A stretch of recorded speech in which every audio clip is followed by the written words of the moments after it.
তো নমস্কাৰ ছাত্ৰসকল, আজি আমি কৰিম ক্লাছ 7 তোমালোকৰ বিজ্ঞান অধ্যায় 2 বিদ্যুৎ বৈদ্যুতিক বৰ্তনী আৰু সেইবোৰৰ উপাংশসমূহ। এই পাঠটোৰ সকলোবিলাক প্ৰশ্ন উত্তৰ চাম আমি এই ভিডিঅ'ত, ঠিক আছে। তোমালোকে চাই থাকা ভিডিঅ'টো। প্ৰথমতে আমি চাম অনুশীলনী প্ৰশ্নকেইটা, ঠিক আছে। ইয়াত তোমালোকে দিয়া আছে শুদ্ধ উত্তৰ গ'লটো সম্পূৰ্ণ পূৰ কৰা, মানে এইবিলাক তোমালোকৰ হয় MCQ টাইপ, ঠিক আছে। এইটো বহুত আহে। তো 1 নম্বৰ কি দিয়া আছে, তলত কোনটোৱে ইয়াৰ মাজেৰে বিদ্যুৎ প্ৰবাহ পাৰ হ'বলৈ দিব, ঠিক আছে। ইয়াত কি দিয়া আছে, দিয়া খলাইৰ কাঠি। তো এইটো এটা কাঠেৰ তো দিয়া খলাই কাঠিটো কাঠেৰে প্ৰস্তুত হয়, তো সেইটো প্ৰবাহ কৰিবলৈ নিদিয়ে। তাৰপিছত আছে প্লাষ্টিকৰ ফণী, এইটোৰ মাজেদিয়ে প্লাষ্টিকৰ মাজেদি বিদ্যুৎ প্ৰবাহ হ'ব নোৱাৰে। মমৰে ৰবৰৰ মাজেদিও হ'ব নোৱাৰে, কিন্তু লোৰ গজল যেটা আছে লোৰ মাজেদি বিদ্যুৎ প্ৰবাহ হ'ব পাৰিব। তো আমাৰ এনসাৰটো হৈ যাব ঘ নম্বৰ। ডি নম্বৰটো তোমালোকে এতিয়া গোল কৰি দিবা, ঠিক আছে। এনেকৈ 2 নম্বৰটো আছে যে বৈদ্যুতিক বৰ্তনী এটা সংযোগ বিচ্ছিন্ন কৰিবলৈ আৰু সম্পূৰ্ণ কৰিবলৈ ব্যৱহাৰ কৰা আহিলাটোৰ নাম কি। তোমালোকৰ ঘৰৰ বাল্ব আছেনে, বাল্ব জ্বলি থাকে যে, তো বাল্বটো এটা তাৰ থাকে, তাৰৰ পিছত ইয়াত এটা সুইচ বক্স থাকে আৰু ইয়াত এটা সুইচ থাকে, ঠিক আছে। সুইচটো তোমালোকে অন কৰিলে লাইটটো জ্বলি উঠিব আৰু অফ কৰিলে লাইটটো বন্ধ হৈ যায়, ঠিক আছে। তো এইটোৰ জৰিয়তে তোমালোকে এই লাইটটো জ্বলাবও পাৰিবা বা অফও কৰিব পাৰিবা। মানে এই যেটো বৈদ্যুতিক বৰ্তনীটো আছে এইটো ইয়াৰ পৰা মানে সংযোগও হৈ যায়, আবাৰ বিচ্ছিন্নও কৰিব পাৰিবা। তো এইটো আমাৰ হ'ব সুইচ, ঠিক আছে। সুইচ হ'ব ইয়াৰ আনসাৰ। তাৰপিছত তলৰ কোনটো অন্তৰক, অন্তৰক হ'ল আমালোকৰ কাচটো হ'ল অন্তৰক, ঠিক আছে। তোমালোকে ইয়াত গৈ তোমালোকে এইটো সাৰ্কেলক বনাই যাবা, ঠিক আছে। বাল্বৰ ফিলামেন্ট তৈয়াৰ কৰিবলৈ কোনটো ধাতু ব্যৱহাৰ কৰা হয়, তো এইটো হ'ব আমালোকৰ টাংস্টেন ধাতু তৈয়াৰ কৰা হয়, কাৰণ এইটো জ্বলি উঠে, ঠিক আছে। জ্বলি উঠে আলো দিয়ে, ঠিক আছে, এনেকুৱা পোহৰ দিয়ে। 5 নম্বৰ আছে যে বৈদ্যুতিক বৰ্তনীৰ সুইচটো অফ অৱস্থাত থাকিলে বৰ্তনীটোৰ নাম কি হ'ব। তো সুইচটো যদি তোমালোকে অফ কৰি দিও তো বাল্বটো কি হ'ব, বন্ধ হৈ যাব। কিন্তু তোমালোকে ইয়াত বন্ধ বৰ্তনী নিলিখিবা, তোমালোকে মুক্ত কৰিবা, কাৰণ ইয়াত যেটো সাৰ্কিট বনাইছে ন, ইয়াত যেটো বৰ্তনীটো কমপ্লিট হৈছে, এটো যদি আমি অফ কৰি দিও সেইটো মুক্ত হৈ যাব, খুলি যাব। সুইচটো সংযোগ কৰি থাকে, ঠিক আছে। দুটা তাৰৰ সুইচটো যদি টিপি ধৰো তো ইয়াত এটা লোৰ থাকে, সেইটো জয় এই দুটা তাৰক সংযোগ কৰে, ঠিক আছে। তো এইটো হৈ যাব আমালোকৰ মুক্ত বৰ্তনী, ঠিক আছে। তাৰপিছত আছে 6 নম্বৰ যে বৈদ্যুতিক বৰ্তনী সুইচটো অন অৱস্থাত থাকিলে বৰ্তনীটোৰ নাম কি হ'ব। অন অৱস্থাত থাকিলে তোমালোকৰ বন্ধ বৰ্তনী হ'ব, কাৰণ ইয়াৰ এটা গ্যাপ আছিল, ঠিক আছে। দুটা তাৰৰ মাজত গ্যাপ আছিল, এইটো সুইচ মই এনেকৈ কৰি দিলোঁ, টিপি দিলোঁ, তেনে গ্যাপটো বন্ধ হৈ গ'ল, ঠিক আছে। এইটো কম বন্ধ বৰ্তনী, ঠিক আছে। ইয়াত মুক্ত বৰ্তনী, ইয়াত বন্ধ বৰ্তনী। এতিয়াও 2 নম্বৰলৈ খালী ঠাই, ঠিক আছে। খালী ঠাই তোমালোকৰ আছে 1 নম্বৰ যে 2 বা ততোধিক কোষ সংমিশ্ৰণ হৈ এটা ব্যাটাৰী বুলি কয়, ঠিক আছে। ব্যাটাৰী যেনেকৈ ব্যাটাৰীৰ ভিতৰে বিভিন্ন ধৰণৰ কোষ থাকে, ঠিক আছে। কোষ মিলি ব্যাটাৰী সৃষ্টি কৰে, ঠিক আছে। আমাৰ শৰীৰটো বিদ্যুতৰ পৰিবাহী হয়, আমাৰ শৰীৰৰ মাজেদি বিদ্যুৎ প্ৰবাহ হ'ব পাৰে, এই কাৰণে পৰিবাহী। বৈদ্যুতিক কোষ এটাত কিমানটা টাৰ্মিনাল থাকে, তো 2টা টাৰ্মিনাল থাকে, একটা প্লাস থাকে একটা মাইনাস থাকে, ঠিক আছে। কোষৰ আমৰা প্লাস এটা যোগাত্মক এটা ঋণাত্মক, ঠিক আছে। তাৰপিছত আছে বৈদ্যুৎ, ঠিক আছে। বিদ্যুৎ কেৱল বৰ্তনী এটাহে প্ৰবাহ, বন্ধ বৰ্তনী এটা মানে বন্ধ থাকে, দুটা তাৰৰ মাজত সুইচটো অন কৰিলে এই গ্যাপটো বন্ধ হয়, তো বন্ধ বৰ্তনীৰ মাজেৰে প্ৰবাহ হ'ব পাৰে। আচ্ছা, যিবোৰ সামগ্ৰী বিদ্যুতক সেইবোৰক মাজেদি পাৰ হ'বলৈ দিয়ে তাক আমি কি কওঁ, তাক আমি পৰিবাহী পদাৰ্থ কওঁ, ঠিক আছে। পৰিবাহী, যাৰ মাজেদি বিদ্যুৎ প্ৰবাহ হ'ব পাৰে। যিবোৰ সামগ্ৰী বৈদ্যুতক সেইবোৰৰ মাজেদি পাৰ হ'বলৈ নিদিয়ে, ঠিক আছে, এইটো আমি কম অন্তৰক। অন্তৰক তোমালোকক কাচ ক'লো যে কাচৰ মাজেদি যাব নেকি বিদ্যুৎ, নাযাব, ঠিক আছে, সেইকাৰণে অন্তৰক কোৱা হয়। তাৰপিছত অপৰিবাহীও কোৱা হয়। তাৰপিছত বাল্বৰ কেন্দ্ৰত জিলিকি থাকি পোহৰ দিয়া পাতল তাৰবোৰৰ নাম হ'ল ফিলামেন্ট, ঠিক আছে। ফিলামেন্ট জ্বলি থাকে যে বাল্বৰ ভিতৰত, তোমালোকে হলুদ বাল্বখিনি দেখিছানে, আৰু ভিতৰত বেছিকৈ আলো হৈ থাকে, এইটো কয় ফিলামেন্ট। বৈদ্যুতিক বৰ্তনী হৈছে এক পথ যাৰ মাজেৰে বিদ্যুৎ প্ৰবাহ হ'ব পাৰে, ঠিক আছে। বৰ্তনী মানে সাৰ্কিটটো যে বাল্ব তাৰ সুইচ সংযোগ কৰি এইটো কমপ্লিটটোক কয় বৰ্তনী, ঠিক আছে। আৰু লাষ্টত আছে যে পদাৰ্থ এটা বৈদ্যুৎ পৰিবাহী নে অপৰিবাহী বা অন্তৰক নিৰ্ধাৰণ কৰিবলৈ ব্যৱহাৰ কৰা এক সঁজুলিৰ নাম হ'ল পৰিবাহিতা চেণ্টাৰ, ঠিক আছে। তাৰপিছত আমালোকৰ ট্ৰু ফলছ আছে, ঠিক আছে। তোমালোকে শুদ্ধ নে অশুদ্ধ এইটো লিখিব লাগে, ঠিক আছে, সঁচা নে মিছা। তো বৈদ্যুতিক কোষ এটাত ধাতুৰ টুপিটো হৈছে ধনাত্মক মেৰু। তো বৈদ্যুতিক যিটো বেটাৰী থাকে তোমালোকে এনেকুৱা বেটাৰী থাকে ৰিম'টত যে লগোৱা তোমালোকে দেখিবা যে ইয়াত এটা এনেকুৱা থাকে আৰু এইটো প্লেন থাকে, ঠিক আছে। এতিয়া তোমালোকে স্প্ৰিঙত লগাব লাগে ৰিম'টত যেতিয়া লগোৱা, ঠিক আছে। আৰু ইয়াত এনেই থাকে এটা প্লেট আৰু ইয়াত স্প্ৰিং থাকে। তো এইটো যিটো টুপি হয় সেইটো আমালোকৰ হয় প্লাছ, ঠিক আছে, ধনাত্মক মেৰু, ঠিক আছে। তো এইটো হৈ যাব আমালোকৰ সঁচা, ঠিক আছে, ট্ৰু লিখি দিবা তোমালোকে। তাৰপিছত 2 নম্বৰ, এটা বৰ্তনী চিত্ৰ বিদ্যুতক উপাদানৰ বাবে মানক চিহ্ন ব্যৱহাৰ কৰা হয়, ঠিক আছে। একটা বৈদ্যুতিক উপাদানৰ বাবে মানক চিহ্ন ব্যৱহাৰ কৰা হয়, এইটো সঁচা হয় তোমালোকে, ঠিক আছে। তাৰপিছত এটা বেটাৰী এটা গোটক কোষ বুলি কোৱা হয়, এইটো ভুল হয়। এটা কোষৰ গোটক বেটাৰী বুলি কোৱা হয়, কিন্তু বেটাৰী গোটক কোষ বুলি কোনেও ক'ব নোৱাৰিব, ঠিক আছে। তো এইটো মিছা হৈ যাব, তোমালোকে মিছা লিখি দিবা। তাৰপিছত আছে 4 নম্বৰ, অন্তৰকে বিদ্যুৎ প্ৰবাহ তাৰ মাজেৰে পাৰ হ'বলৈ দিয়ে। তো এইটোও তোমালোকৰ ফলছ হ'ব, মিছা হ'ব, ঠিক আছে, মিছা লিখি দিবা তোমালোকে। 5 নম্বৰ আছে বিদ্যুৎ বাল্ব এটা টার্মিনাল থাকে, তো এটাও ফলস হয়, টার্মিনাল না থাকে বাল্বের কোনো, ঠিক আছে, ফলস হয়, মিছা হয়, ঠিক আছে, মিছা। তাৰপিছত আছে তোমালোকৰ 6 নম্বৰ, যি বৰ্তনী বৈদ্যুতিক প্ৰবাহ পথ বিচ্ছিন্ন কৰি ৰখা হয় সেই বৰ্তনীকো মুক্ত বৰ্তনী বুলি কোৱা হয়, সেইটো তোমালোকৰ ট্ৰু হয়, তোমালোকে ট্ৰু হয়, তোমালোকে সঁচা লিখি দিবা, ঠিক আছে, সঁচা লিখি দিবা। আৰু 7 নম্বৰ আছে প্লাষ্টিক হৈছে বিদ্যুতৰ এটা ভাল পৰিবাহী। তো প্লাষ্টিকেৰ মাজেদি বিদ্যুৎ প্ৰবাহ হ'ব নোৱাৰে, তো এইটো অপৰিবাহী হ'ব, কিন্তু ইয়াত পৰিবাহী দিয়া আছে, তো এইটো ফলছ হ'ব, এইটো হৈ যাব তোমালোকৰ মিছা, ঠিক আছে।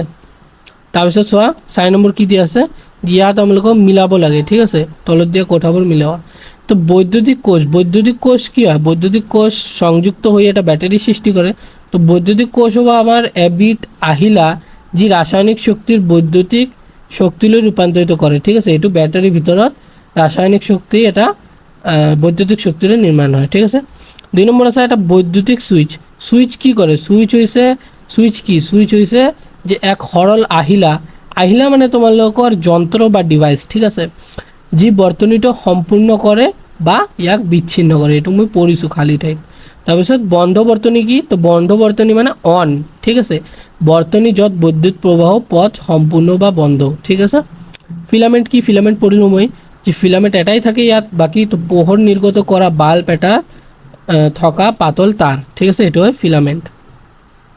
এতিয়া চোৱা ইয়াত তোমালোকৰ চিত্ৰ দিয়া আছে 2.21, ঠিক আছে, এই চিত্ৰটো তোমালোকে চাবা। তো যদি S1 অন হৈ থাকে আৰু S2 অফ হৈ থাকে, তো S1 কোনটো, S1 হ'ল এইটো, ঠিক আছে, এইটো মুক্ত হৈ আছে, ঠিক আছে। S1 যদি অন থাকে, তো অন মানে এইটো সুইচ হয়, এইটো যদি অন থাকে তেনেহ'লে এছ অফ যদি অফ থাকে, ঠিক আছে, এইটো অফ আছে, তেনেহ'লে কোনটো বাল্ব জ্বলিব, ঠিক আছে। এইটো হ'ল S1, ঠিক আছে, S1ৰ পৰা এইটো হ'ল বেটাৰী, ঠিক আছে। তো এই বেটাৰীৰ পৰা যিটো কাৰেণ্ট যাব এই বাল্বত পাব। তাৰপিছত এইটো সংযুক্ত হ'ব লাগিব ন, দুটো টাৰ্মিনেল আছে, তো ইয়াৰ পৰাও এটা কাৰেণ্ট লাগিব, ঠিক আছে, এইটো মাইনাছ হ'ল, এইটো প্লাছ হ'ল, তো প্লাছৰ পৰা যেটো আহিব সেইটোও লাগিব, মাইনাছৰ পৰা যেটো আহিব সেইটোও লাগিব। মুঠ কথা দুটাই বৰ্তনী বন্ধ হ'ব লাগিব, তেনেহ'লে তোমালোকৰ সাৰ্কিটটো বা এইটো কমপ্লিট হৈ যাব, কমপ্লিট হ'লে তোমালোকৰ বাল্ববিলাক জ্বলিব। তো ইয়াত তোমালোকে দুটাই এটা যদি খোলা থাকে, একটা যদি বন্ধ থাকে বা এটা যদি চালু থাকে, তেনেহ'লে তোমালোকৰ কোনো বাল্বে নজ্বলিব, ঠিক আছে। যদি S1 অফ থাকে, S1টো তোমালোকৰ অফ আছে, খোলা আছে, আৰু S2 অন আছে, S2টো মই অন কৰি দিলোঁ, ঠিক আছে, তেনেহ'লে কি হ'ব, তো তেনেহ'লে কি হ'ব, ইয়াৰ পৰা বিদ্যুৎ প্ৰবাহিত হ'ব, ইয়াৰ পৰা ইয়ালৈ যাব, এইটোতো অন আছে, ইয়ালৈ যাব, ইয়ালৈ যাব, ইয়ালৈ যাব, ইয়ালৈ যাব, ঠিক আছে, কিন্তু ইয়াৰ পৰা যিটো বিদ্যুৎ যাব ইয়ালৈ যাব, ইয়ালৈ যাব, আৰু ইয়াতে অটকি যাব, কাৰণ এইটো অফ আছে, তো এইটো কোনোটো বাল্ব নজ্বলিব, ঠিক আছে। S1 যদি S1 আৰু S1 দুটা অন থাকে তেনেহ'লে কি হ'ব, তো S1 আৰু S2 দুটা যদি অন থাকে তেনেহ'লে পৰিবাহীটো কমপ্লিট হ'ব, সাৰ্কিটটো কমপ্লিট হ'ব আৰু সব বাল্ব জ্বলি উঠিব। আৰু S1 আৰু S2 দুটা যদি অফ থাকে তেনেহ'লে কি হ'ব, তেনে অৱস্থাত কোনো বাল্ব নজ্বলে, ঠিক আছে। এতিয়া আহোঁ ইয়াত, যে 6 নম্বৰ কৈছে যে ডৌথনে চিত্ৰ 2.22 দেখুওৱাৰ দৰে বৰ্তনীটো তৈৰি কৰিছে, সুইচটো অন ৰখাৰ পাছতো বৈদ্যুতিক চাকিটো জ্বলি নাথাকে। এই ক্ৰতিপূৰ্ণ কাৰ্যপদ্ধতিৰ সম্ভাৱ্য কাৰণ কি হ'ব পাৰে ঠিক আছে তো ইয়াত চোৱা তোমালোকে 6 নম্বৰৰ পৰা আমি ইয়াৰ পৰা সমাধান দেখিম ঠিক আছে 6 নম্বৰে কি দিয়া আছে যে ডাউথনে চিত্ৰ 2.22 হ'ল এইটো তোমালোকৰ বুকৰ ঠিক আছে তো দেখুৱা দৰে এটা বৰ্তনী তৈয়াৰ কৰিছে এনেকুৱা এটা বৰ্তনী হেই বানাইছে তাৰপিছত সুইচটো অন ৰখাৰ পাছতো বৈদ্যুতিক চাকিটো জ্বলি নাথাকে তেওঁ সুইচটো অন কৰিছে তেনেহ'লে বৈদ্যুতিক চাকিটো নজ্বলিছে ঠিক আছে এই ক্ৰতিপূৰ্ণ কাৰ্যপদ্ধতিৰ সম্ভাৱ্য কাৰণ কি হ'ব পাৰে ঠিক আছে কি কাৰণটো যে বাল্বটো নজ্বলা হৈছে ঠিক আছে সেইটো মই কৰিব লাগে ইয়াত সম্ভাৱ্য কাৰণ হ'ব পাৰে বৈদ্যুতিক চাকিটো ফিউজ হ'ব পাৰে ঠিক আছে ফিউজ হ'লে তোমালোকৰ ফিলামেণ্টডাল ছিঙি যোৱা ঠিক আছে যেটো বাল্বৰ ভিতৰত যে ফিলামেণ্টটো আছে এটো ছিঙি গৈছে তো এই বাল্বটো ফিউজ হৈ গৈছে তো সেই মানে এনেকুৱা অৱস্থা হ'লে তো বাল্বটো নজ্বলে ঠিক আছে তাৰপিছত এটা হ'ব পাৰে সম্ভাৱ্য ব্যাপাৰ যে ব্যাটাৰীৰ মেৰুকেইটা ভুলকৈ সংযোগ কৰা হ'ব ঠিক আছে হ'ব পাৰে যেনে এটা কোষ ধনাত্মক মেৰুটো পিছত কোষটো ঋণাত্মক মেৰুটোৰ লগত সংযোগ কৰা হৈছে মানে তোমালোকে চাবা যদি তোমালোকৰ ঘৰত টিভি ৰিমোট আছে ঠিক আছে টিভি ৰিমোটৰ এনেকুৱা থাকে ব্যাটাৰী ঠিক আছে তোমালোকে যদি উলোটা পালটা কৰি লগাই দিয়া মানে এনেকুৱা ব্যাটাৰী এটা মাথা থাকে এটো তোমাক প্লেনত লগাব লাগে তোমালোকে যদি এটো স্প্ৰিঙত লগাই দিয়া ৰিমোটৰ কথা কৈছো মই ৰিমোট থাকে যে স্প্ৰিঙত লগাই দিয়া আৰু এটো প্লেনত লগোৱা তেনেহ'লে ৰিমোটটো কাম নকৰে তো এটোও কৈছে যে ব্যাটাৰীটো হ'ব পাৰে যে উলোটা পালটা কৰি লগোৱা হৈছে 3 নম্বৰ কি হ'ব পাৰে 3 নম্বৰ হ'ব পাৰে যে বিদ্যুৎ কোষৰ ৰাসায়নিক দ্ৰব্যখিনি শেষ হৈ যোৱাৰ বাবে কোষটো বিদ্যুৎ উৎপাদন কৰা বন্ধ কৰিছে তো এটো তোমালোকে কনফিউজ নহবা যে ব্যাটাৰীটো যে আছে ব্যাটাৰীৰ ভিতৰত তোমালোকে কোষ থাকে আৰু ৰাসায়নিক বিক্ৰিয়া কৰি কৰি তেওঁলোকে বিদ্যুৎ প্ৰবাহ কৰিব পাৰে ব্যাটাৰীখিনি যেতিয়া শেষ হৈ যায় মানে ব্যাটাৰীৰ ভিতৰত যেতিয়া দ্ৰব্যখিনি শেষ হৈ যায় তেনেহ'লে ব্যাটাৰীটো শেষ হয় তেনেহ'লে মই নতুন ব্যাটাৰী কিনি ৰিমোটত লগাও যেটো শেষ হৈ যায় এটো ঠিক আছে তো এটো কৈছে যে ব্যাটাৰীটোৰ পাৱাৰ শেষ হৈ গৈছে বা এটো আৰ চাৰ্জ নাই ঠিক আছে তাৰৰ সংযোগবোৰ ঢিলা হৈ যাব পাৰে মানে ইয়াত যে তাৰটো সংযোগ কৰিছে ইয়াত হ'ব পাৰে যে এটো সংযুক্ত ভালদৰে হোৱা নাই ঢিলা হৈ আছে ঠিক আছে তো এটো তোমালোকে টাইটলি বান্ধি ৰবাৰ দি বা ট্যাপ লগাই তোমালোকে কৰিব পাৰিবা ঠিক আছে তেনেহ'লে জ্বলিব তাৰপিছত আছে 7 নম্বৰ চিত্ৰ 2.23 কোন কেইটা ক্ষেত্ৰত সুইচটো বন্ধ কৰিলে চিত্ৰ চিৰ ক্ষেত্ৰত সুইচটো বন্ধ কৰিলেও চাকিটো জ্বলি নুঠিব কিয় জ্বলি নুঠিব তো ইয়াৰ কাৰণ হ'ল এলইডি চাকিটো বৰ্তনী ওলোটাকৈ বা ৰিভাৰ্স বায়াস ঠিক আছে তোমালোকে ইংলিশ টাৰ্মবিলাক পঢ়িবা সংযোগ কৰা হৈছে ঠিক আছে বৰ্তনীটোক ব্যাটাৰী ধনাত্মক মেৰুটো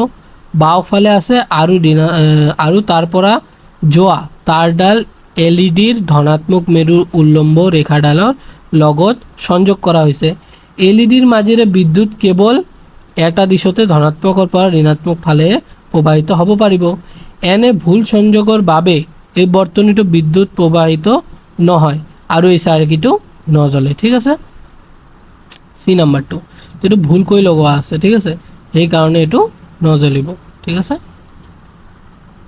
অন কৰিলেও নজ্বলে এতিয়া চোৱা 8 নম্বৰ আছে যে প্লাস আৰু মাইনাস চিহ্নৰে সূচিত নকৰা ব্যাটাৰী এটাৰ দুটা মেৰু চিনাক্ত কৰাৰ পদ্ধতি এটাৰ পৰামৰ্শ দিয়া মানে তোমালোকৰ কাছে যদি এটা ব্যাটাৰী আছে আৰু এটো প্লাস মাইনাস দিয়া নাই মই তো জানো যে প্লাস যেটো টুপি থাকে তাত প্লাস আৰু এটো মাইনাস কিন্তু যদি নিদিয়া থাকে আৰু কোনোবাই যদি না জানে তেনেহ'লে ব্যাটাৰীটো প্লাস মাইনাস কেনে মই নিৰ্ধাৰণ কৰিম যে কোনটো প্লাস আৰু কোনটো মাইনাস তো এটো কেনেকৈ কৰিম তো এটা এলইডি মানে তোমালোকে এনেকুৱা এটা দেখিছানে লাইট ছোট লাইট থাকে লাল নীল কালা এনেকুৱা জ্বলি থাকে ঠিক আছে ৰঙা নীলা তো এটা এলইডি লাইট ল'ব লাগিব আৰু বাল্বৰ সহায়ত ব্যাটাৰীৰ মেৰু চিনাক্ত কৰিব পাৰি ঠিক আছে এলইডিৰ দীঘল তাৰডাল হৈছে ধনাত্মক মেৰু যেটো দীঘৰ থাকে এলইডিৰ লগত সংযুক্ত হৈ থাকে তো এলইডিৰ লগত যেটো দীঘৰ তাৰ সংযুক্ত হৈ থাকে এটো ধনাত্মক মেৰু তো এই সূচী তাৰবোৰ হৈছে ঋণাত্মক মেৰু মানে যেটো সূচী হৈছে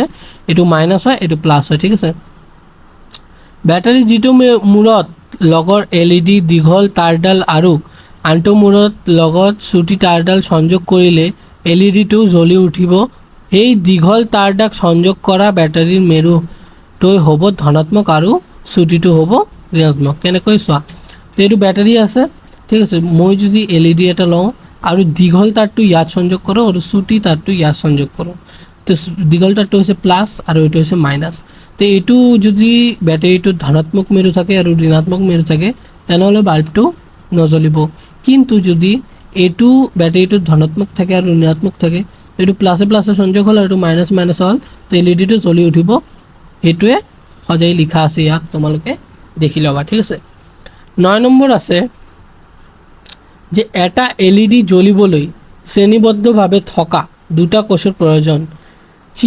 চিত্ৰলেখায় চিত্ৰ 2.24 দেখুৱাই দৰে বৰ্তনীটো সাজি উলিবলৈ বাল্বটো জ্বলিবনে যদি নজ্বলে সঠিক সংযোগৰ বাবে তাৰবোৰ আঁকা ঠিক আছে তো ইয়াত তোমালোকে চোৱা ইয়াত এটা LED দিয়া আছে ইয়াত তোমালোকে এটা দুটা কোষৰ লগত এটো জয়েন কৰা হৈছে ঠিক আছে তো এটো জ্বলিবনে নজ্বলিব তো বাল্বটো তোমালোকে দেখিব পাৰিছা যে নজ্বলে কাৰণ দুটা কোষৰ ধনাত্মক মেৰু যেটো আছে হেতু সোঁফালে আছে ঠিক আছে ধনাত্মক মেৰু দুটা সোঁফালে আছে আৰু ঠিক আছে তোমালোকে দেখাই দি আছো বাল্বটো নজ্বলে ঠিক আছে কাৰণ কি ইয়াত দুটা কোষৰ ধনাত্মক মেৰু সোঁফালে মূৰ দুটা ঠিক আছে প্ৰবাহে পৰাহে তাৰ দুটাল নিয়েল ডিত ঠিক আছে কোষৰ ধনাত্মক মেৰু সোঁফালৰ মূৰ দুটাৰ পৰাহে তাৰ দুডাল নি LED সংযোগ কৰা হৈছে বৰ্তনীটো সম্পূৰ্ণ হ'বলৈ কোষৰ ঋণাত্মক মেৰুৰো লগত সংযোগ কৰিব লাগিব ঠিক আছে মানে ইয়াত তোমালোকে প্লাস প্লাস লগাই দিছে ঠিক আছে ইয়াত যদি তোমালোকে এনেকুৱা হৈছিল কানেকশনটো তেনেহলে হৈ এতিয়া চোৱা এনেকুৱা তোমালোকে চিত্ৰটো হ'ব যে দুটা এটা ব্যাটাৰী আছে ঠিক আছে এটো হল তোমালোকে ধনাত্মক মই কৈছো যে টুপি থাকে তো এটো হল LED এটো হল দীঘল ঠিক আছে এটো চুটি ডাল এটো ঋণাত্মক হ'ব আৰু এটো যেটো আছে ঠিক আছে এটো হল দীঘল তাৰবল এটো হল ধনাত্মক তো দীঘল তাৰটো তোমালোকে সংযোগ কৰিব লাগিব ধনাত্মক মেৰুৰ লগত ঠিক আছে প্লাসে প্লাসে হৈ যাব তাৰ পিছত এই ব্যাটাৰীটোৰ ঋণাত্মক মেৰুটো তোমালোকে ধনাত্মক মেৰুৰ লগত সংযোগ কৰিব লাগিব তোমালোকে মনত ৰাখিবা যদি কোনো বৈদ্যুতিক ডিভাইস আছে বা LED আছে LED যেটো ধনাত্মক হ'ব ব্যাটাৰীৰ লগত কানেকশন যেটো হ'ব তো ধনাত্মকৰ লগত লাগিব আৰু ঋণাত্মকৰ লগত লাগিব কিন্তু যদি তোমালোকে ব্যাটাৰী সংযোগ কৰিবলৈ যোৱা তো তোমালোকে ধনাত্মক লগালে নহব ধনাত্মক আৰু ঋণাত্মক আৰু ধনাত্মক এনেকৈ কানেকশন হয় ঠিক আছে তো এটো ঋণাত্মক আৰু ধনাত্মক লাগি গল আৰু বাল্বটো জ্বলি উঠিব তোমালোকে এটো দেখি ল'বা ভালদৰে ঠিক আছে তাৰ পিছত চোৱা 10 নম্বৰ আছে যে প্ৰদত্ত বৰ্তনীবোৰত কি ভুল আছে বিচাৰি ওলোৱা প্ৰতিটো বৰ্তনী কেনেকৈ সংশোধন কৰিব পাৰি তাক দেখুৱাবলৈ সৰল লেবেল যুক্ত নকশা আঁকা তো ইয়াত তোমালোকে চোৱা যে এটা LED আছে এটো হল ধনাত্মক ঠিক আছে লং তার আছে এটো সংযোগ কৰা হৈছে ব্যাটাৰী এটো আৰু এটো লগত ঋণাত্মকটো সংযোগ কৰা হৈছে তো ইয়াত প্লাস আছে ইয়াত মাইনাস আছে ইয়াত প্লাস আছে ইয়াত মাইনাস আছে ঠিক আছে তোমালোকে চাব পাৰা যে প্ৰদত্ত বৰ্তনীটো থকা ভুল আৰু সংশোধন বিলাক কি কি তো বাওফালৰ বৰ্তনীটো লেফট সাৰ্কিটটো ভুল ঠিক আছে এটো যেটো আছে এটো হল ভুল কেনেকুৱা ভুল তো চোৱা এই বৰ্তনীটোৰ বিদ্যুৎ কোষ দুটা ভুলকৈ সংযোগ কৰা হৈছে ভালদৰে লক্ষ্য কৰিলে তোমালোকে দেখিব পাৰিবা যে দুটা কোষৰ ঋণাত্মক মেৰু সমতল অংশ বাহিৰলৈ ফালে আছে ঠিক আছে এটো যে ঋণাত্মক মেৰু আছে এটো বাহিৰলৈ আছে তাৰ পিছত আৰু সিহত ধনাত্মক মেৰু দুটা মাজত পৰস্পৰ লগ লাগি আছে ব্যাটাৰী হোল্ডাৰৰ দুও কোষে একে ধৰণৰ চিহ্ন থকা দেখা যায় ঠিক আছে তোমালোকে চিহ্নবোৰ যদি দেখিবলৈ নপাৰা ইয়াত পঢ়ি লোৱা যে কোষৰ এনে বিপৰীতমুখী সংযোগৰ বাবে বৰ্তনীটোৰ বিদ্যুৎ প্ৰবাহিত হ'ব নোৱাৰে আৰু সংশোধন কেনেকৈ কৰিম মই যে কোষ দুটাৰ শ্ৰেণীবদ্ধভাৱে সংযোগ কৰিবলৈ লাগিব অৰ্থাৎ প্ৰথম কোষটো ধনাত্মক মেৰু দ্বিতীয় কোষটো ঋণাত্মক মেৰুৰ লগত সংযোগ কৰি ৰাখিব লাগিব সোঁফালৰ বৰ্তনীটো একদম কাৰেক্ট আছে কেনেকৈ কাৰেক্ট আছে চোৱা ইয়াত ঋণাত্মকটো ধনাত্মকৰ লগত লাগিছে আৰু ঋণাত্মকৰ লগত লাগিছে ঠিক আছে ইয়াত চোৱা এটো প্লাস ঠিক আছে এটো প্লাস এটো মাইনাস আৰু এটো মাইনাস মাইনাসে লাগিছে প্লাসে লাগিছে এটো প্লাস তো এটো মাইনাস হ'ব আৰু এটো যদি মাইনাস এটো প্লাস হ'ব তো ইয়াত প্লাসে মাইনাসে লাগিছে তো সার্কিট কমপ্লিট হল মই কৈছিলো যে ব্যাটাৰী বিপৰীত চিহ্ন লাগিব আৰু LED লগত সেম সেম ঠিক আছে। তো এনেকুৱা এইটো যে সোঁফালৰ বৰ্তনীটো ভুল নহয়, ঠিক আছে।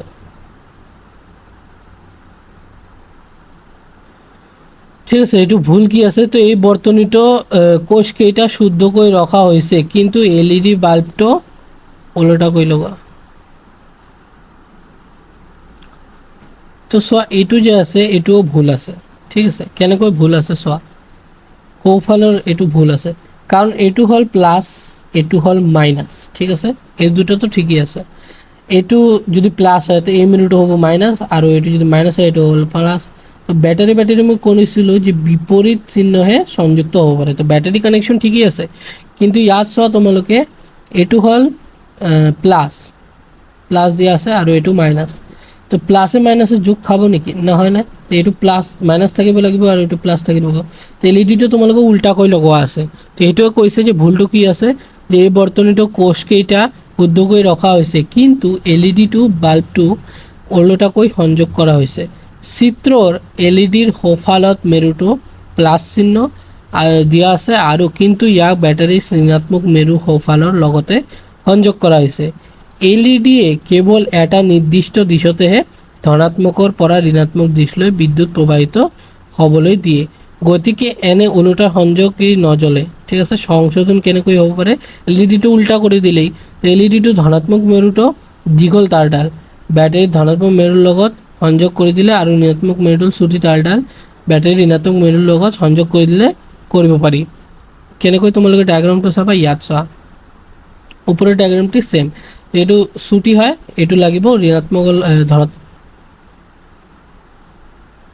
ঠিক আছে। তো এইটো চুটি তাঁৰডাল হয়, তো এইটো লাগিব ঋণাত্মক, ঠিক আছে, মাইনাছ হয়, আৰু এইটো প্লাছ হয়, তো প্লাছটো প্লাছত লাগিব, ঠিক আছে। এতিয়া চোৱা 11 নম্বৰ কুৱেশ্যন। 11 নম্বৰ কুৱেশ্যন কি আছে, যে তোমাৰ ঘৰত চুইচ বা মেৰামতি কৰাটো ইলেক্ট্ৰিচিয়ানসকলে কিয় ৰবৰৰ হাত মোজা পিন্ধে? তোমালোকে যেতিয়া ইলেক্ট্ৰিচিয়ান তোমালোকৰ কাৰেণ্টৰ কাম কৰে, তাৰ হাতত তেওঁলোকে ৰবৰৰ এটা হাত মোজা লগাই লয়, ঠিক আছে, ৰাবাৰ হেণ্ড গ্লভ। তো এইটো আমাৰ শৰীৰটো বিদ্যুতৰ পৰিবাহী হয়, ঠিক আছে, আমাৰ শৰীৰৰ পৰা বিদ্যুৎ প্ৰবাহিত হ'ব পাৰে। তো এইটো কাৰেণ্ট খোৱাৰ এটা চান্স থাকে। তো শৰীৰৰ মাজতে বিদ্যুৎ প্ৰবাহিত হ'লে গুৰুতৰ বৈদ্যুতিক আঘাত বা ইলেক্ট্ৰিক শ্বক লাগিব পাৰে, আনকি মৃত্যুও হ'ব পাৰে, ঠিক আছে। আনহাতে ৰবৰ হৈছে বিদ্যুতৰ অন্তৰক বা অপৰিবাহী পদাৰ্থ। ইলেক্ট্ৰিচিয়ানসকলে ৰবৰ হাতমোজা পিন্ধিলে তেওঁলোকৰ শৰীৰত মাজেৰে বিদ্যুৎ প্ৰবাহিত হ'ব নোৱাৰে আৰু তেওঁলোক বিদ্যুতৰ আঘাতৰ পৰা সুৰক্ষিত হৈ যাব পাৰে। 12 নম্বৰ আছে যে বিদ্যুৎ উপযোগী হোৱা সত্ত্বেও এই বিপদজনকো হ'ব পাৰে, কেনেকৈ? এই বিষয়ে এটা দলত আলোচনা কৰা। তো বিদ্যুৎ উপযোগী, আমালোকৰ ফেন চলে, টিভি চলে, লাইট চলে, কিন্তু এইটো ডেঞ্জাৰাছো হ'ব পাৰে, কেনেকুৱা এইটো লিখিবলৈ দিছে। বিদ্যুৎ আমাৰ দৈনন্দিন জীৱনত অতি উপযোগী, যদিও যথাযথভাৱে চোৱা চিন্তা বা ব্যৱহাৰ নকৰিলে এই অতি বিপদজনক হ'ব পাৰে। কেনেকৈ হ'ব পাৰে? ইয়াৰ প্ৰধান কাৰণসমূহ হ'ল আমাৰ শৰীৰটো বিদ্যুতৰ ভাল পৰিবাহী, তো আমাৰ শৰীৰৰ পৰা বিদ্যুৎ প্ৰবাহিত হ'ব পাৰে, সেইকাৰণে কাৰেণ্ট খোৱাৰ চান্সটো বেছি থাকে। আমাৰ শৰীৰত মাজেৰে প্ৰবাহিত হোৱা বিদ্যুতে গুৰুতৰ আঘাত আনকি মৃত্যুও কৰিব পাৰে, ঠিক আছে। তোমালোকে চোৱা যে কাৰেণ্ট শ্বৰ্ট খাই মৰি যায় মানুহ, ঠিক আছে। বৈদ্যুতিক আহিলাৰ ব্যৱহাৰ সাৱধানভাৱে কৰিবলৈ ডাঙৰ বিপদ ঘটিব পাৰে। তোমালোকে যে বিদ্যুৎ আহিলা মানে বৈদ্যুতিক যন্ত্ৰ যেনেকুৱা টিভি, ফ্ৰিজ তোমালোকৰ হয়, তো সেইটো যদি সাৱধানে ব্যৱহাৰ কৰা তেনেহ'লে কোনো নহ'ব। তোমালোকে যদি বেটাৰী এটা জলত পেলোৱাই দিয়া তেনেহ'লে তোমালোকে কাৰেণ্ট শ্বৰ্ট খাবা, ঠিক আছে। তো তিতা হাতেৰে মানে যেতিয়া তোমালোকে হাতত যেতিয়া পানী থাকিব, ঠিক আছে, কেতিয়াও চুইচ বা প্লাগ চুব নোৱাৰে, কাৰণ পানীটো হৈছে আহিলাবোৰ সেমেকা বা পানী থকা ঠাইত ব্যৱহাৰ কৰিব নালাগে, অন্যথা বৈদ্যুতিক আঘাত পাব পাৰি। কাৰণ পানী হোৱাৰ বৈদ্যুতিক ভাল এটা পৰিবাহী, তো সেইটো কাৰেণ্ট শ্বৰ্ট খোৱাৰ চান্স বহুত বেছি বাঢ়ি যায়। এতিয়া আমি চাম অতিৰিক্ত প্ৰশ্নকেইটা। অতিৰিক্ত প্ৰশ্ন আছে, এটা বৈদ্যুতিক কোষত কেইটা মেৰু থাকে আৰু সেইবোৰ কি কি? তো বৈদ্যুতিক কোষৰ দুটা মেৰু থাকে, দুটা মেৰু হ'ল এটা ধনাত্মক মেৰু মানে প্লাছ আৰু এটা ঋণাত্মক মানে মাইনাছ। 2 নম্বৰ, বৈদ্যুতিক পৰিবাহী পদাৰ্থ আৰু অপৰিবাহী পদাৰ্থ বা অন্তৰক পদাৰ্থ কাক বোলা হয়, উদাহৰণসহ লিখা। তো যিবোৰ পদাৰ্থই সিহঁতৰ মাজেৰে সহজে বিদ্যুৎ প্ৰবাহিত হ'বলৈ দিয়ে সেইবোৰক বিদ্যুতৰ পৰিবাহী পদাৰ্থ বোলা হয়। উদাহৰণস্বৰূপে তাম, এলুমিনিয়াম, লো, আনহাতে ধাতুসমূহ। আনহাতে যিবোৰ পদাৰ্থ সিহঁতৰ মাজেদি বিদ্যুৎ প্ৰবাহিত হ'ব নিদিয়ে সেইবোৰক বিদ্যুতৰ অপৰিবাহী বা অন্তৰক পদাৰ্থ বোলে। উদাহৰণস্বৰূপে ৰবৰ, প্লাষ্টিক, কাঁচ ইত্যাদি। ঠিক আছে, তাৰপিছত চোৱা, সাধাৰণ বৈদ্যুতিক বাল্ব সলনি LED চাকি ব্যৱহাৰ কৰাৰ দুটা সুবিধা লিখা। মানে তোমালোকে যে বাল্ব না ইউজ কৰি LED লাইট ইউজ কৰা সেইটোৰ মানে কি আছে বেনিফিট। তো এইটো হ'ল 1 নম্বৰ হ'ল যে এটা সাধাৰণ বাল্বতকৈ LED অতি কম বিদ্যুৎ ব্যৱহাৰ কৰে, তোমালোকৰ লাইটৰ বিল বেছি নাহে। ঠিক আছে, যাৰ ফলত বিদ্যুৎ বিল ৰাহি হয়। আৰু LED তাপ উৎপন্ন নকৰে। ঠিক আছে, ইয়াৰ আয়ুষ বহু বেছি, প্ৰায় 1 লাখ ঘণ্টা বা বহু বছৰলৈ ভাল হৈ থাকিব পাৰে। তো এইটো বহুত বছৰলৈ থাকিব পাৰে ভাল। এটা বৈদ্যুতিক বৰ্তনী বিদ্যুৎ প্ৰবাহ দিশ কোন ফালৰ পৰা কোন ফাললৈ হয় বুলি ধৰা হয়। তো এটা বৈদ্যুতিক বৰ্তনী বৈদ্যুতিক প্ৰবাহ দিশ হয় বৈদ্যুতিক কোষৰ ধনাত্মকৰ পৰা প্লাছৰ পৰা, ঠিক আছে, মাইনাছলৈ ঋণাত্মকলৈ হয়। ঠিক আছে, আচ্ছা 5 নম্বৰ আছে তোমালোকৰ বৈদ্যুতিক তাৰৰ ওপৰত কিয় প্লাষ্টিক বা ৰবৰৰ আৱৰণ থাকে। তোমালোকে যে চোৱা যে তাৰ লাল থাকে, ৰঙা থাকে, কলা থাকে, কেনেকুৱা থাকে, ৰবৰ কিয় দিয়া থাকে। তো ৰবৰ আৰু প্লাষ্টিক হৈছে বিদ্যুতৰ অন্তৰক বা অপৰিবাহী। ডাইৰেক্ট তোমালোকে তাৰ যদি টাচ কৰিবলৈ যোৱা তোমালোকে কাৰেণ্ট খাবা নিশ্চয়। তো সেইকাৰণে বৈদ্যুতিক তাৰৰ মাজেৰে বৈদ্যুৎ প্ৰবাহ হোৱাতে যাতে মানুহৰ ভুলবশতঃ স্পৰ্শ কৰিলে বৈদ্যুতিক আঘাত নাপায় তাৰ বাবে সুৰক্ষাৰ খাতিৰত সেই তাৰবোৰৰ ওপৰত অন্তৰক পদাৰ্থ আৱৰণ দিয়া থাকে। 6 নম্বৰ হ'ল ফিলামেন্ট কি আৰু ইয়াৰ কাম কি। তো ক'লো যে বাল্ব থাকে তাৰ ভিতৰত যিটো জ্বলি থাকে সেইটো হ'ল ফিলামেন্ট। ঠিক আছে, তো বৈদ্যুতিক চাকিৰ বাল্বৰ ভিতৰত থকা মিহি তাৰডালকে ফিলামেন্ট বলা হয়। বৰ্তনীৰ মাজেৰে বিদ্যুৎ প্ৰবাহ হ'লেও ফিলামেন্টডাল গৰম হৈ পোহৰ উৎপন্ন কৰে। ঠিক আছে, বৈদ্যুতিক সুইচৰ প্ৰধান কাম কি। তো বৈদ্যুতিক সুইচৰ প্ৰধান কাম হ'ল যে বৈদ্যুতিক বৰ্তনী এটা সম্পূৰ্ণ কৰিবলৈ বা বিচ্ছিন্ন কৰিবলৈ ব্যৱহাৰ কৰা হয়। সুইচ অন কৰিলে বৰ্তনী সম্পূৰ্ণ হৈ চাকি জ্বলে আৰু অফ কৰিলে বৰ্তনী বিচ্ছিন্ন হৈ চাকি নুমাই যায়। 8 নম্বৰ হৈছে আমাৰ দৈনন্দিন জীৱনে বৈদ্যুৎ ব্যৱহাৰ হোৱা কেইবিধমান সঁজুলিৰ নাম লিখা। তো দৈনন্দিন জীৱনে বৈদ্যুতিক ব্যৱহাৰ হোৱা কেইবিধমান সঁজুলিৰ নাম হ'ল ৰেফ্ৰিজাৰেটৰ, মানে তোমালোকৰ ফ্ৰিজ, ফেন, টেলিভিজন, কম্পিউটাৰ, মিক্সাৰ গ্ৰাইণ্ডাৰ আৰু বৈদ্যুৎ চালিত কেটলি। তাৰপিছত আছে বৈদ্যুতিক বাল্ব কোনে উদ্ভাৱন কৰিছিল। তো বহুত ইম্পৰ্টেণ্ট কুৱেশ্যন হয়। বৈদ্যুতিক বাল্ব তোমালোকৰ বিজুলী চাকিৰ উদ্ভাৱন কীৰ্তি সাধাৰণতে বিজ্ঞানী থমাস আলভা এডিসন দিয়া হয়। ঠিক আছে, 10 নম্বৰ আছে বৈদ্যুতিক বাল্ব এটা কিয় ফিউজ হৈ যায়। ঠিক আছে, বৈদ্যুতিক বাল্ব এটা ফিউজ হোৱাৰ এটা প্ৰধান কাৰণ হৈছে ইয়াৰ ভিতৰত থকা ফিলামেন্টডাল কি ছিঙি যোৱা। ঠিক আছে, ফিলামেন্ট এটা ছিঙি গ'লে বৈদ্যুৎ প্ৰবাহ পথ বন্ধ হৈ যায়, ফলত ইয়াৰ মাজেৰে বিদ্যুৎ প্ৰবাহ হ'ব নোৱাৰে আৰু চাকিটো নজ্বলে। 11 নম্বৰ বেটাৰীটোৰ পৰা পোৱা বিদ্যুৎ আৰু ঘৰৰ বেৰৰ সকেটৰ পৰা বিদ্যুতৰ মাজৰ পাৰ্থক্য কি। তোমালোকে যে বেটাৰী থাকে সেইটোৰ বিদ্যুৎ আৰু ঘৰৰ সুইচ বোৰ্ড থাকে তাৰ পৰা বিদ্যুৎ পোৱাৰ পাৰ্থক্য কি। তো চোৱা, তোমালোকে বেটাৰীৰ পৰা মোবাইল চাৰ্জ কৰা নেকি, নকৰা, কিন্তু সুইচৰ পৰা মোবাইল চাৰ্জ কৰা চাৰ্জাৰ লাগাই। তো বেটাৰীৰ পৰা পোৱা বিদ্যুৎ প্ৰত্যক্ষভাৱে DC কাৰেণ্ট হয়। DC বুলিলে তোমালোকে যিয়ে সাধাৰণতে সৰু যন্ত্ৰ শক্তি যোগান ধৰিব পাৰে। DC মানে সৰু লাইট এটা জ্বলাব পাৰে, মটৰ, তোমালোকে মটৰ চাইছানে, মটৰ চলি থাকে যে মটৰ চলাব পাৰে। আনহাতে বৈদ্যুতিক উপাদান কেন্দ্ৰৰ পৰা বেৰৰ চাৰ্টেক অহা বিদ্যুৎ প্ৰবাহিত AC ভোল্টেজ থাকে। ঠিক আছে, যিয়ে ডাঙৰ যন্ত্ৰপাতি চলাব পাৰে। এইটো সাধাৰণতে তোমালোকে ৰিমোটত ইউজ কৰা আৰু ঘড়ীত ইউজ কৰা, আৰু এইটো তোমালোকৰ সুইচ বোৰ্ডবিলাক তোমালোকে চাৰ্জ দিবলৈ ইউজ কৰা বড় বড় যন্ত্ৰ। ঠিক আছে, বৈদ্যুতিক কোষৰ চিহ্ন অংকন কৰাটো দীঘল আৰু চুটি ৰেখাডালে কি বোঝায়।